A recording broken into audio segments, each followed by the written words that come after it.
Hey everybody, today I'm laying flex and adding another level to my modular open helix that I'm building for my N-scale model railroad. Stick around, that's coming up right now. Hey, happy fall y'all, and welcome to the Denver and Rio Grande Western Iron Horse Route. Stick around for today's video, which is coming up next. Hey everybody, I'm Brian. Welcome to the Denver and Rio Grande Western Iron Horse Route, the channel that documents the development and progression of my N-scale model railroad layout. After today's video on laying flex track and building another layer on my modular open helix, I want to encourage you to subscribe, click the bell icon so you can be alerted to future uploads, and share this with your other modeling friends you think might enjoy my videos. Stick around right now. Video's coming up right now. Or not. No. It's not going to work.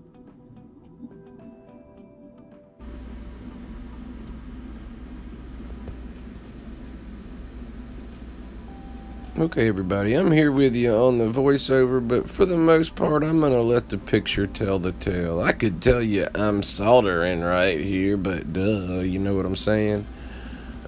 I do actually solder the flex straight and then lay it first. I do not solder more than 2 pieces or 3 pieces together at one time. Thank you, Claude.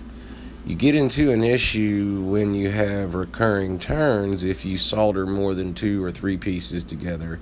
I prefer 2. But if you solder more than that pieces together, you get into a situation where you have to remove too many rail ties for the rail joiner to slide properly in the turn. And then you get a situation where you're in danger of letting the rail get out of gauge as you've taken out too many ties and you're soldering and all that stuff in that area. You're opening yourself up for problems.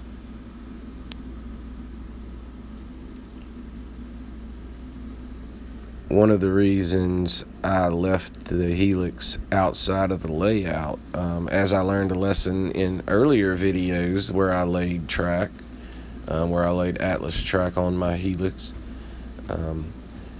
it became very difficult with it being in the layout that I couldn't rotate it. And now with this one being modular, I can solder 2 pieces of flex together, lay it right,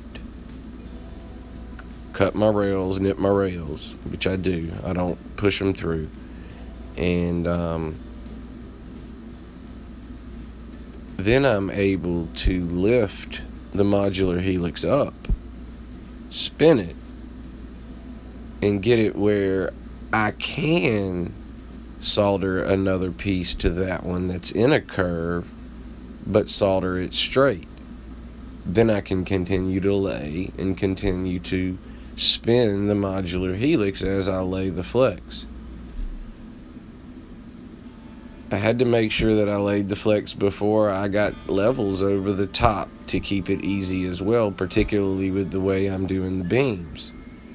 Claude reminded me of that. Thank you, Claude. I had thought about it, but I'd forgotten, and then Claude reminded me. Had a uh-oh here. There were issues. One of the great things about having this as it is, where I can test it and run trains on it to ensure that the beams there's plenty of clearance and whatnot on the beams.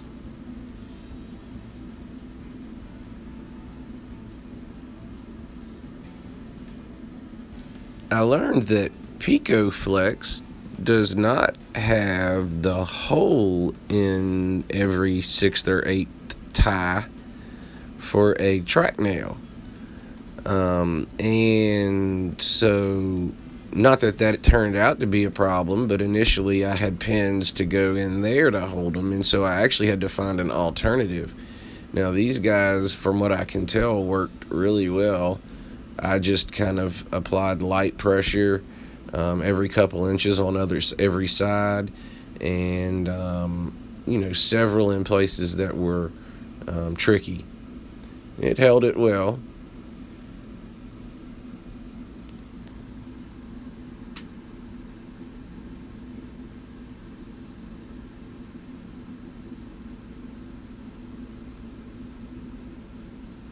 I don't know what old RC Rick could think about those trains running up there in the corner. They look alright, smooth. I do have a little bitty bump, and I think that might have to do with some ugly soldering because I'm not a good solderer. I need to go back with the file and clean everything up. Still a lot of cleaning up to do everywhere.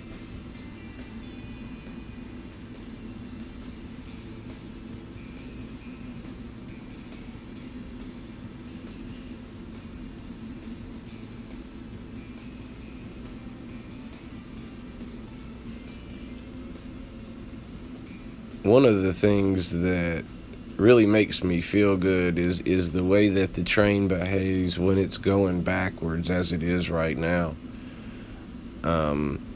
It's going backwards just as well as it is forwards. I could never dream of reversing my train on the current Helix. And I can reverse the train with every car I have in the inventory that's workable right now. I have 2 cars in my inventory that cannot run right now, and it's because I messed them both up trying to alter them. And so I did. I just pinned it like that. I made sure it was straight, and I came behind it with it's a pretty weak glue mixture. And what I'm going to do is, in the end, I'm going to go back through and secure it with a better glue mixture. I did want to be able to easily pull it up if needed. And this skewer idea really has developed and worked well for the things that I'm trying to accomplish. I want to thank my friend Vinny, not Cousin Vinny.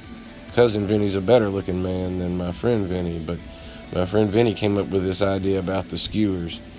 And we did that on the terminus and passing project together, where we laid an adjacent structure for my Atlas turnout where the terminus and passing comes out on the left-hand side. And then this idea just kind of bled over into this Helix as well. It's cost-effective. I guess longevity is my only concern at all. I hope that in time it doesn't start to warp and bend, because I did want to keep it thin enough to be somewhat believable. And the 1/4-inch plywood was just way too thick looking for N-scale, in my opinion, and I could end up regretting that. But the way it looks is important, somewhat. By no means the priority, but I've got a lot of supports on it. I'm just hoping that it doesn't warp in time and things like that.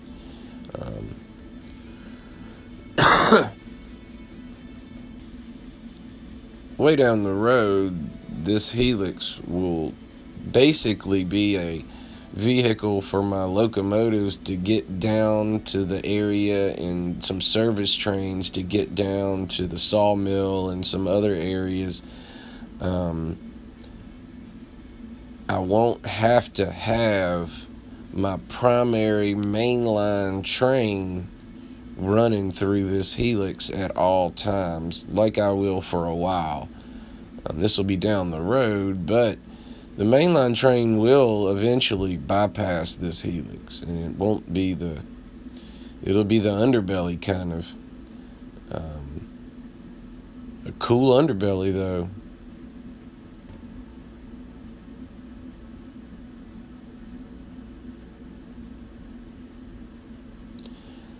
Up in that top right corner there, I don't know if y'all noticed that. That is my mistake. The biggest, if I've made so far, right there. There is like a dip. It's not level right there. I did end up going in there with sanding blocks and made that much more close. Alright everybody, I did bring you over here to close the video out, but we're nowhere near done. Don't go anywhere. Alright, this is the good part.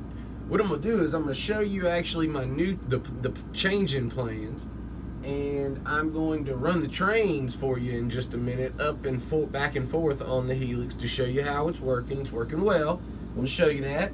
And I'm going to, like I said, what I'm going to talk to you about right now real quick is the change.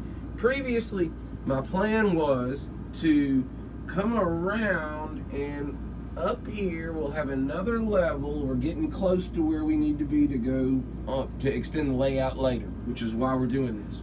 Okay. Previously, here I was going to have a turnout. It's turnout number 1. All right, that was going to come into here, and I'll explain the reason for that later. All right, then we were going to come around here, and I was going to have another turnout, all right, to come back down this way. I would have needed a third turnout coming when the extension came back down to connect as well. All right, so the change in plan is going to reduce the amount of turnouts I need, number 1. Number 2, it's going to get me running trains quicker and for less money.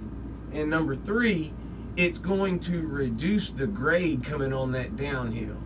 What I'm going to do is add a single turnout initially right here. It's going to be a left-hand turnout, and the Helix will progress on. We will have another turnout right here eventually, and because the track's going to come in from here. Then we'll come around and go up the extension. It will come back down, and I will not any longer need another turnout here, and I'm going to explain that. So what I've done is I've really reduced the amount of turnouts I'm going to have to buy from 4 to 2. The plan will get me running trains twice as fast. I'm going to save money because of the turnouts, obviously. I'm going to reduce the grade problems I've got coming downhill, and I'm about to show you that in just a sec. No. It's not going to work. All right, everybody, welcome back. I didn't want to try to switch that camera on you live, so I stopped. All right, so here's what we got going on. Previously, old plan was track was going to come here, and I was going to have a turnout here. I was actually going to have the top level where the 5th level starts is going to be coming here. I was going to have a turnout coming in here, and still will.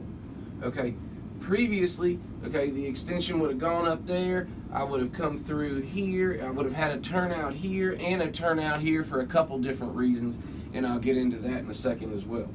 All right, what I'm going to do though now, by putting that turnout on the 3rd level instead, okay, you might have already figured this out, but I've always planned on chopping this right here, okay? This was going to have a turnout on the 5th level or the 4th level, okay, and be at 9 inches, all right, or about 8.5. Now, what I'm going to be able to do now that I'm cutting this is I'm going to be able to drop this down 3 more inches to here, okay, because that's where it's going to meet that level. Now, you might already understand what that's going to do right here is I can take out all these supports and drop this down. You know what that's going to do to my significant downhill grade I got? It's going to reduce it tremendously, and that's going to do a lot of things. Number 1, that's going to get me trains running with 1 turnout and 1 more pack of flex, all right, which is going to get me running trains a whole lot quicker. All right, so this is going to drop down, grades are going to reduce, lots of problems will be reduced as a result. Going to have the new Helix in, which ain't going in until it's right anyway, so things should be great at that point. So here's what we got. I told you about this turnout right here. Okay, so this will be dropped down 6 inches. So what I'm going to do, once this comes up here, I won't need a turnout here anymore because I've already got one down here, minus 1 turnout. All right. The extension will come on up this way and go on up the table, right? Come back down, and instead of needing another turnout here where it's going to connect in, I won't connect it at all. I'll just run a whole nother level on top of this, okay? And around here, connecting into here, all right? I won't have significant grades, nor will I even have an 11.5 turn. I'm even going to go wider than that if I can, all right? Because what I'm going to be able to do is alleviate the need and the requirement, more importantly, for trains to go through the Helix at all. then that opens me up. If I'm wider than 11.5 and it doesn't have to go through the open helix at all, then I'm straight opened up for 6-axle locos and passenger cars, which my line ran. My line ran 14 passenger cars. They weren't real long, but they were still passenger cars. Okay, they also ran some PAs on my line during my time, and I'd like to be able to run those 6 axles as well. All right, so one of the things I did forget to mention is that I will be eventually taking this out and replacing it with hardboard, and that'll happen before the extension comes down and out. But it doesn't have to happen immediately now, and that's going to get me running trains quicker, let me kind of rest and save up a little bit of money so I can proceed. So I really call to action, y'all. I really want to know what you think. Let me know what you think right now about this. I'm sure there's things I'm not thinking about. I'm sure there's questions you might have. Please leave comments below. I'd love to talk about this. I'd love to find out if I'm making any mistakes. I'd sure love to find out if there are things I hadn't thought about. All it seems like to me is good. All I see is I'm saving money. That's good. I see I'm not having to put in as many turnouts, which not only saves money but reduces problems. And I'm also reducing this downhill grade. And man, that's a biggie right there, because what I had been thinking about is as soon as this helix gets in, I'm going to have to deal with this downhill grade, and so this is going to alleviate that problem. All right, y'all. Thank y'all. One more thing from you. If you haven't already, I need you to click right here, or click here, or here, or here, anywhere to stick around. Just stick around.